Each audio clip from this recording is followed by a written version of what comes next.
பிரவீன் சக்கரவர்த்தி கண்டிப்பாக அவர் தெரிஞ்சிருக்கும் உங்களுக்கு. காங்கிரஸ் டிவிக்கே ஒன்றா சேர்ந்தே ஆகணும், அவங்க கூட்டணி வச்சு தேர்தலை எதிர்கொள்ளணும்னு ராகுல் காந்தியோட மனசை பிம்பமாக நம்மளுக்கு காமிச்சது இவர் தான். எலெக்ஷனுக்கு முன்னாடி முதலமைச்சர் விஜய் அவர்கள் நேரில் போய் சந்திச்சு பேசினதாக இருக்கட்டும், காங்கிரஸ் டிவிக்கு இணைக்கிறதுக்கு ஒரு பண்ண முயற்சியாக இருக்கட்டும், அவ்வளோ இருந்துச்சு.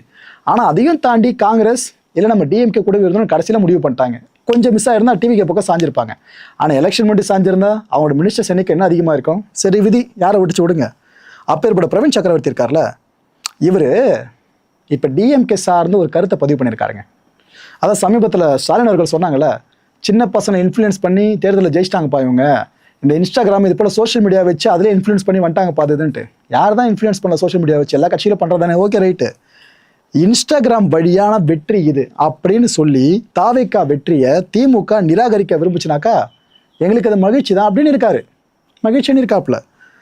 அவங்க அந்த முட்டாள்களின் சொர்க்கத்திலேயே தொடர்ந்து இருந்துக்கிட்டுமே அப்படின்றாங்க. இங்கே ஒரு யாரை சொல்கிறாரு தெரியுதா உங்களுக்கு? அதாவது இன்ஸ்டாகிராம் மூலமாக ஒரு ஆட்சியை பிடிக்க முடியும்னாக்கா அது எல்லாரும் தானே பயன்படுத்துறீங்க, அப்போ எல்லாரால முடியுமே, உங்களாலே முடியலன்ற மாதிரி தான் அந்த துணையில் பேசியிருக்காப்புல பிரவீன் சக்கரவர்த்தி அவர்கள். நாள்பட திமுக வர்சஸ் காங்கிரஸ்னு இந்த இஷ்யூ பெருசாக போகும் போல இருக்கு. ஆனால் டிவிக்கு ஆட்சியை பிடிச்சது டிஎம்கேட ஒட்டு மொத்தமான அந்த கட்டமைப்பு இருக்குல்ல, கூட்டணி கட்டமைப்பு, அதில் கொல்லிக்கட்டையை வச்ச மாதிரி ஒரு நாளை பற்றி அறிஞ்சிக்கிட்டு இருக்கு.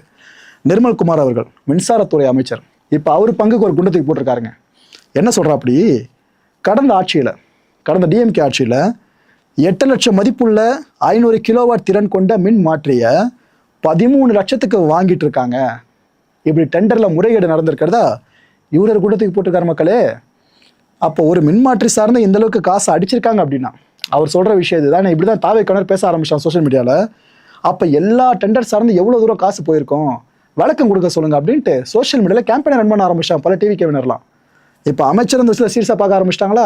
ஏன்னா இப்போ குற்றச்சாட்டாக இருக்குது, இது ஆதாரப்பூர்வமாக சொன்னால் மட்டும் தான் எல்லாரும் நம்ப முடியும் என்ன எது யார் உள்ள காசு பார்த்துருக்காங்க அப்படின்னு சொல்லிட்டு. ஆனால் பார்த்தா வச்சிட்டாரு பாருங்க இப்போ இந்த விஷயத்த. இனிமேல் இது போல் நிறைய விஷயம் தோண்டப்படும் நினைக்கிறேன். டெண்டர் சார்ந்து யாரெல்லாம் டெண்டரை விட்டாங்களோ, யார் க்ளோஸ் பண்ணாங்களோ, இதுக்கப்புறம் ஃபுல்லாக தூஸ்தாட்சி எடுக்க ஆரம்பிச்சாங்கனாக்கா விஷயம் ரொம்ப பெருசாக மாறும். அமைச்சர் ஆதவ் அர்ஜுனா அவர்கள் இவங்க சென்னை நேரு விளையாட்டு அரங்கு இருக்குல்ல, அங்கே டெய்லி போயிட்டு இருக்காங்களாமா, ஃபுல்லாக பயிற்சி மேற்கொள்வது. இது சார்ந்து அவரை பண்ணுறாரு உடற்பயிற்சிலாம். அவர் என்ன இப்போ சொல்லியிருக்காப்புல, டெய்லி காலையில் இங்கே தான் இருப்பேன், யாராவது என்னை மீட் பண்ண நினச்சிங்கனாக்கா வந்து என்கிட்ட பேசுங்க, ஒன்றும் பிரச்சனை இல்லை அப்படின்ட்டு இந்த அத்லீட்ஸ் எல்லாம் நேரில் பார்த்துருக்காரு. அவங்க முன்னாடி இதெல்லாம் பேசியிருக்காருங்க அமைச்சர் ஆதவ் அர்ஜுனா அவர்கள். உங்களுக்கு சாப்பாடு எதனா வேணுமா, ஷூ எதனா வேணுமா, இப்படி என்ன ஹெல்ப்பாக இருந்தாலும் பரவாயில்லப்பா, நீங்கள் தயங்காதீங்க, என்கிட்ட டேரெக்டாக கேளுங்க, நடுவில் யாருமே வேணாம், நீங்களும் வந்து என்கிட்ட கேளுங்க, நல்லா சாப்பிடுங்க, அப்போ தான் மூளை ரொம்ப சுறுசுறுப்பாக இருக்கும், நிறைய விஷயம் நீங்கள் ப்ரொடக்டிவாக யோசிக்க முடியும். ஒரு நல்ல டயட் தான் உங்களுக்கான யோசிப்பு திறனை அடுத்த கொண்டு போகன்ற மாதிரி பேசியிருக்காரு.